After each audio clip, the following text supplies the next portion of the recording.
ক্যালেন্ডারের পাতাটা জীবনের পাতার মতো একদিন শেষ হয়ে যায়। আসসালামু আলাইকুম, আপনারা সবাই কেমন আছেন?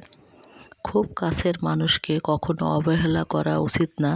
সেটা হতে পারে আপনার শখের নারী বা পুরুষ, হয়তোবা বাবা মা ভাই বোনের সম্পর্ক।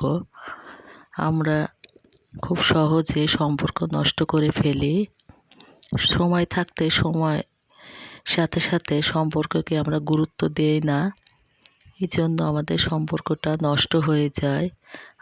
আমাদের সবার উচিত সম্পর্ক টিকিয়ে রাখার জন্য সবাইকে সময় দেয়া। আর এটা হচ্ছে ডিসেম্বরের শেষ 31 তারিখ। আমার বাচ্চাদের অনেক শখ, তারা হ্যাপি নিউ ইয়ার করবে। আমি নিজেও জানি ধর্মীয়ভাবে হ্যাপি নিউ ইয়ার করাটা আসলে ঠিক না, তারপরে ওদের খুশির জন্য সব কিছুই করা।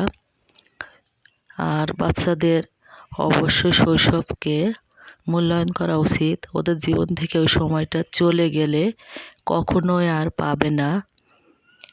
যে কোনো সম্পর্কই আপনি সময়ে না ধরে রাখতে পারলে ওটা আপনার জীবন থেকে ঠিকই চলে যাবে। জীবনে সাফল্য একসময় ঠিকই আসবে, কিন্তু কাছের মানুষ যদি আপনার জীবন থেকে একবার হারিয়ে যায়, তাকে আর কখনোই খুঁজে পাবেন না। আর বাচ্চারা ওদের ইচ্ছা মতো সাজিয়েছি, আমি এইসব ওদের কিনে দিয়েছি। আর ওদের জন্য আমি এখানে নাস্তার কিছু আইটেম করেছিলাম সন্ধ্যার দিকে। আর রাতে ওদের বিরিয়ানি করে দিব, এই জন্য আমি রান্না করেছি চিকেন বিরিয়ানি। আর ওরা খুশি থাকলে আমার সব কিছু জীবনে সার্থকতা। বাচ্চাদের জন্য বাবা মাদের অবশ্য আত্মত্যাগ করতে হবে, ওদেরকে সময় দিতে হবে। সন্তানদের বাবা মা হিসাবে প্রত্যেক বাবা মারই উচিত বাচ্চাদেরকে সময় দেয়া। ওদের খুশির জন্য আমি এতটুকু করেছি।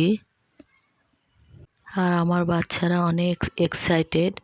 এই হ্যাপি নিউ ইয়ার ওরা নিজেরাই লিখে সাজিয়েছে, আর এখানে ওরাই ডেকোরেশন করেছে।